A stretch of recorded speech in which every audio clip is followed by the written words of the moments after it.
नमस्कार दोस्तों, इस वक्त बड़ी खबर निकल कर आ रही है। आपको बता दें, मध्य प्रदेश में कांग्रेस की कमलनाथ सरकार गिराने का केंद्र से मिला था आदेश। सीएम शिवराज सिंह चौहान का ऑडियो हुआ है लीक। वहीं दूसरी तरफ एक बड़े घोटाले में लखनऊ में बीजेपी विधायक के घर सीबीआई ने रेड मारी है। वहीं अगली खबर आपको बता दें, मध्य प्रदेश उपचुनाव ईवीएम नहीं मतपत्र से कराए जाने की मांग कांग्रेस ने उठाई है। वहीं दूसरी तरफ एसबीआई ने ग्राहकों को बड़ी चेतावनी दी है, अगर फोन में रखा ये ऐप तो खाली हो सकता है बैंक खाता। दोस्तों, क्या कुछ है पूरी खबर हम आपको विस्तार से बताएंगे, लेकिन इससे पहले अगर आपको भी लगता है कि क्या मध्य प्रदेश में कांग्रेस की कमलनाथ सरकार गिराने में भाजपा मोदी सरकार का बड़ा हाथ रहा है या फिर नहीं, अपनी राय कमेंट में जरूर बताएं और इस वीडियो को लाइक और ज्यादा से ज्यादा शेयर करें। बढ़ते हैं पहली बड़ी खबर की तरफ। आपको बता दें, मध्य प्रदेश में कांग्रेस की कमलनाथ सरकार गिराने का केंद्र से मिला था आदेश। सीएम शिवराज सिंह चौहान का कथित ऑडियो हो रहा है वायरल। जी हाँ, आपको बता दें, मध्य प्रदेश के मुख्यमंत्री शिवराज सिंह चौहान की एक कथित ऑडियो क्लिप वायरल हुई है, जिसमें वो इंदौर के सांवेर विधानसभा क्षेत्र के पार्टी कार्यकर्ताओं को संबोधित कर रहे हैं। क्लिप में चौहान को यह कहते हुए सुना गया है कि केंद्रीय नेतृत्व ने तय किया है कि सरकार गिरनी चाहिए, नहीं तो ये बर्बाद कर देगी, तबाह कर देगी। और आप बताओ, सिंधिया और तुलसी भाई के बिना सरकार गिर सकती थी और कोई तरीका नहीं था। कांग्रेस कह रही है कि धोखा तुलसी सिलावट ने दिया, सिंधिया ने दिया। मुख्यमंत्री शिवराज सिंह चौहान का कहना है कि धोखा कांग्रेस ने दिया। केंद्रीय नेतृत्व ने तय किया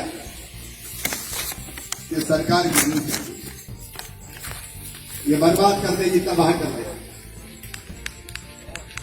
और आप बताओ, ज्योतिरादित्य सिंधिया जी और तुलसी भाई के बिना सरकार गिर सकती थी क्या? और कोई तरीका नहीं। डीजे के मंत्री वहां भी थे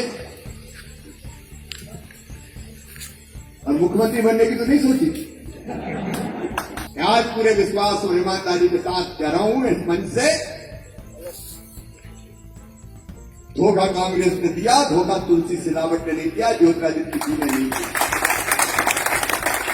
लेकिन आज ज्योतिरादित्य जी का, तुलसी भाई का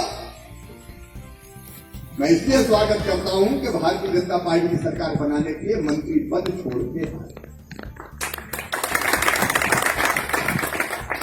और अब हो रहे चुनाव।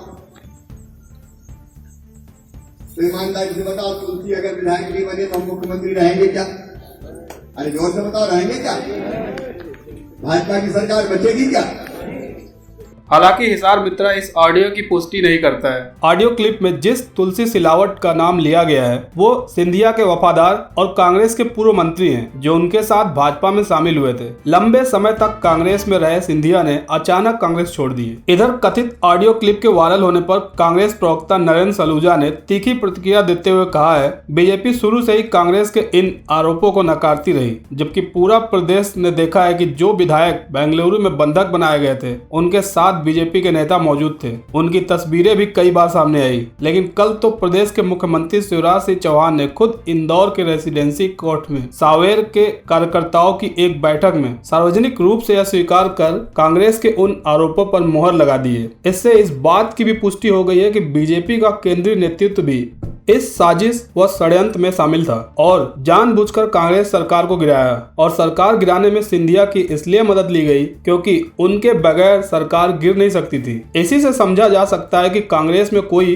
असंतोष नहीं था, सरकार के पास पूर्ण बहुमत था। सिर्फ बीजेपी के केंद्रीय नेतृत्व ने षड्यंत्र व साजिश रचकर कांग्रेस की राज्य की लोकप्रिय सरकार को गिरा दिया। बढ़ते हैं दूसरी बड़ी खबर की तरफ। आपको बता दें, लखनऊ में बीजेपी विधायक के घर सीबीआई का रेड। जी आपको बता दें, उत्तर प्रदेश के बहुत चर्चित पालना गृह घोटाले की जांच केंद्रीय जांच एजेंसी सीबीआई कर रही है। सीबीआई ने इस मामले में अब जांच तेज कर दी है। मंगलवार की रात लखनऊ में सीबीआई की टीम सत्ताधारी भारतीय जनता पार्टी के विधायक के आवास पर छापेमारी की। सीबीआई के अधिकारियों ने लखनऊ से भाजपा विधायक के घर छापेमारी के साथ ही उनके दो भाइयों से एक मामले में पूछताछ की। इस घोटाले में विधायक की संस्था का नाम भी आ रहा है, जिसके बाद सीबीआई ने यह रेड की। एनजीओ से जुड़े दस्तावेज भी खंगाले। बच्चों की देखभाल से जुड़ी इस योजना में भारी धांधली की बात सामने आने के बाद इसकी जाँच सीबीआई को सौंप दी गई थी। इस स्कैम में कई नेताओं और अधिकारियों के करीबियों ने एनजीओ के नाम सामने आ रहे हैं। बताया जा रहा है कि इस स्कैम में विधायक के एनजीओ की संलिप्तता की जानकारी सीबीआई को मिली थी। इसके बाद सीबीआई ने विधायक के आवास पर छापेमारी कर उनके एनजीओ के दस्तावेज खंगाले। सीबीआई ने सोमवार को भी विधायक के आवास पर रेड की थी। विधायक के 2 भाइयों को पूछताछ के लिए जांच एजेंसी ने ऑफिस बुलाया। आपको बता दें कि इस धांधली में 250 से अधिक एनजीओ की भूमिका जांच के दायरे में है। पालना गृह में श्रमिकों को चिन्हित करने के बाद उनके पूरे परिवार का ब्यौरा ले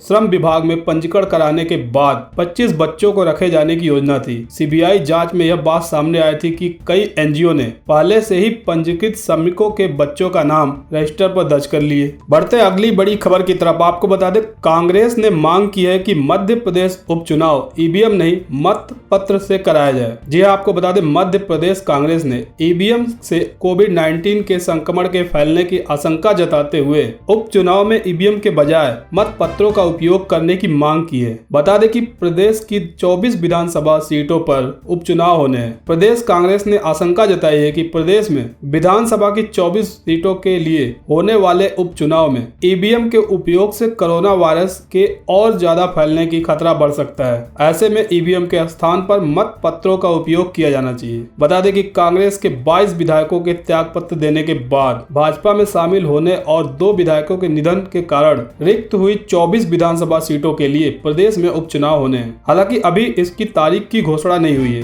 मध्य प्रदेश कांग्रेस कमेटी के चुनाव संबंधित मामले के प्रभारी जेपी धनोपिया ने बताया कि पार्टी की ओर से मंगलवार को इस संबंध में प्रदेश के मुख्य निर्वाचन अधिकारी को ज्ञापन सौंपा गया है। उन्होंने बताया कि हर मतदान केंद्र पर औसतन 1000 से 1200 मतदान वोट डालते हैं। इसके लिए मतदाताओं को बार बार ईवीएम मशीन के बटन दबाने होंगे। ऐसे में ईवीएम के जरिए कोरोना वायरस के संक्रमण के प्रसार की संभावना से इनकार नहीं किया जा सकता। उन्होंने कहा कि इसलिए कांग्रेस पार्टी ने उपचुनाव में ईवीएम के स्थान पर मत पत्रों का उपयोग करने की मांग की है। धनोपिया ने कहा कि इसके अलावा कांग्रेस ने आयोग को एक और ज्ञापन सौंपकर 24 रिक्त सीटों में से 2 जौरा और आगर मालवा की सीटों के उपचुनाव के बारे में जानकारी मांगी है। इन 2 सीटों पर विधायकों की मृत्यु होने के कारण उपचुनाव कराना होगा। उन्होंने कहा कि जौरा विधानसभा सीट 21 दिसंबर 2019 से तथा आगर मालवा सीट 31 जनवरी 2020 से रिक्त है। जन प्रतिनिधित्व कानून 1951 के प्रावधानों के अनुसार रिक्त सीटों के चुनाव 6 माह के अंदर कराया जाना चाहिए। इन सीटों के लिए 6 माह की अवधि जुलाई में समाप्त हो रही है। बढ़ते अगली बड़ी खबर की तरफ आपको बता दें, एसबीआई ने ट्वीट कर ग्राहकों को दी बड़ी चेतावनी। अगर फोन में रखा यह ऐप तो खाली हो सकता है बैंक खाता। जी हाँ, आपको बता दें, इंटरनेट बैंकिंग के जरिए दिन प्रतिदिन धोखाधड़ी के मामले बढ़ते जा रहे हैं। इसी के मद्देनजर देश के सबसे बड़े बैंक एसबीआई ने ग्राहकों के लिए एक अलर्ट जारी किया है। एसबीआई ने ट्वीट के जरिए लोगों से किसी भी अनअधिकृत मोबाइल ऐप का इस्तेमाल करने से मना की है। एसबीआई ने कहा कि इस तरह के मोबाइल ऐप जालसाजों को अपने डिवाइस पर नियंत्रण रखने के साथ ही आपके कॉन्टैक्ट, पासवर्ड, फाइनेंशियल अकाउंट तक एक्सेस दिला देते हैं। बैंक ने अपने ट्वीट में लिखा कि कुछ मोबाइल एप्लीकेशन आपकी संवेदनशील जानकारियों के साथ समझौता कर आपकी व्यक्तिगत जानकारी को उजागर कर सकते हैं। एसबीआई आपको ऐप्स के उपयोग संबंधी कुछ महत्वपूर्ण जानकारी बता रहा है। इस कैप्शन के साथ ही एक तस्वीर पोस्ट की गई है जिसमें ग्राहकों की सुरक्षा हेतु कई टिप्स बताए गए हैं। एसबीआई ने कहा कि ग्राहकों को हमेशा वेरीफाइड ऐप ही डाउनलोड करने चाहिए। किसी भी ऐप को इंस्टॉल करने से पहले जांच ले कि वह किस कंपनी ने बनाया है और क्या यह वेरीफाइड है या नहीं। किसी भी नए ऐप को परमिशन देते समय ध्यान रहे जो परमिशन ऐप मांग रहा है क्या वह जरूरी है। किसी भी ऐप में डेबिट या क्रेडिट कार्ड की डिटेल सेव न करें। अपने स्मार्टफोन को नियमित रूप से अपडेट करते रहें। मुफ्त के स्क्रीन सेवर से बचें क्योंकि इस तरह के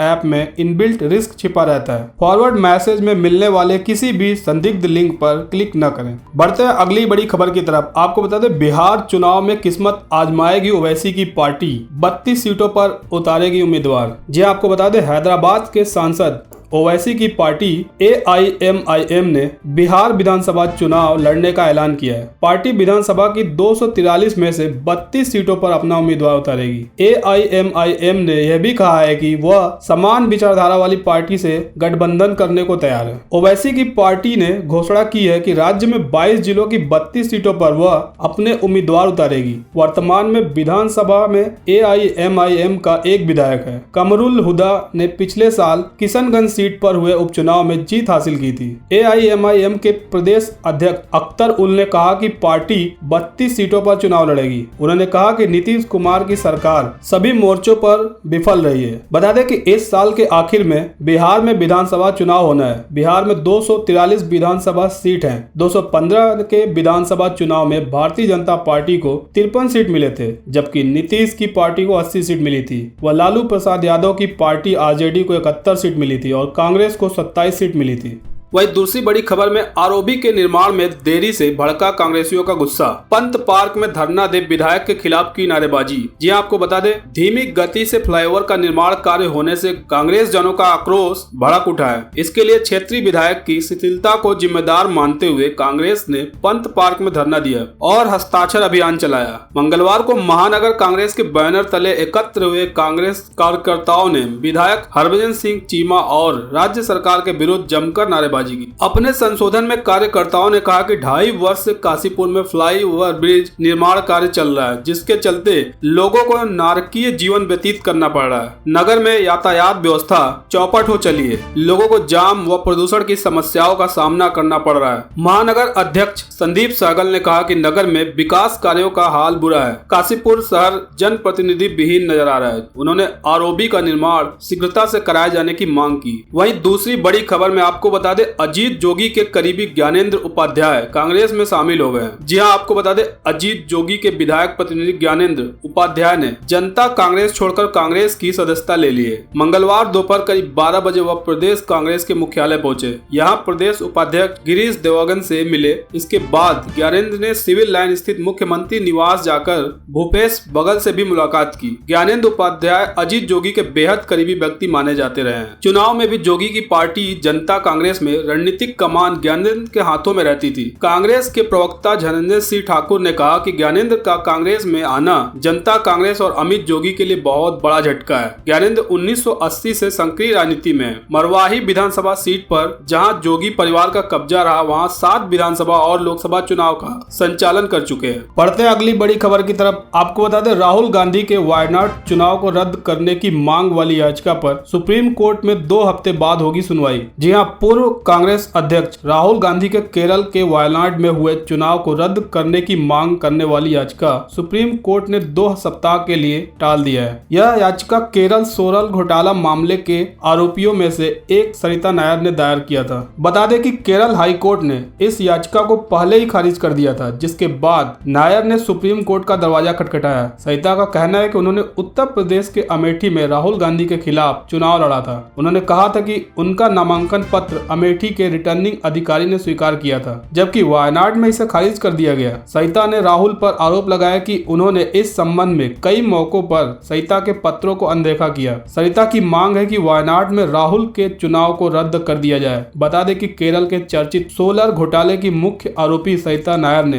राज्य की वायनाड सीट से राहुल गांधी के खिलाफ बतौर निर्दलीय उम्मीदवार नामांकन दाखिल किया था, लेकिन उनके कागजात को रिटर्निंग अधिकारी ने इस आधार पर खारिज कर दिया कि एक अदालत ने उन्हें 3 साल के लिए सौर घोटाला मामले में दोषी ठहराया था और 10,000 रुपए का जुर्माना लगाया था। बढ़ते हैं अगली बड़ी खबर की तरफ। आपको बता दें, 77 दिन बाकी अच्छी खबर। कोरोना वायरस संक्रमितों से ज्यादा ठीक हुए लोगों की संख्या। जी हां, बता दें, भारत में लॉकडाउन को धीरे धीरे खोलने की कोशिशों के बीच कोरोना वायरस पीड़ितों की संख्या में इजाफा जारी है। हालांकि लॉकडाउन को लगाने के बाद से 77 दिन बाद यह पहला मौका आया जब देश में ठीक हुए लोगों की संख्या संक्रमितों से ज्यादा हो गई है। बुधवार दोपहर 2 बजे तक के आंकड़ों के मुताबिक देश में कोरोना के 1,34,000 एक्टिव केस है, जबकि 1,35,000 से ज्यादा लोग रिकवर हो चुके हैं। यानी देश का रिकवरी रेट भी पहली बार 50% के आंकड़े के पार चला गया है। आपको बता दें कि पिछले 24 घंटे में कोरोना के 9,985 मामले सामने आए हैं, जबकि 279 लोगों की जान गई है। इसी के साथ ही देश में अब संक्रमितों की संख्या 2,76,000 के पार हो गई है। साथ ही कोरोना से मरने वालों की संख्या अब 7,745 पहुंच गई है। देश में महाराष्ट्र में स्थिति काफी खराब है। यहां अब पीड़ितों की संख्या 90,787 पर पहुंच गई है। वहीं 24 घंटे में 120 नई मौतों के साथ अब मृतकों की संख्या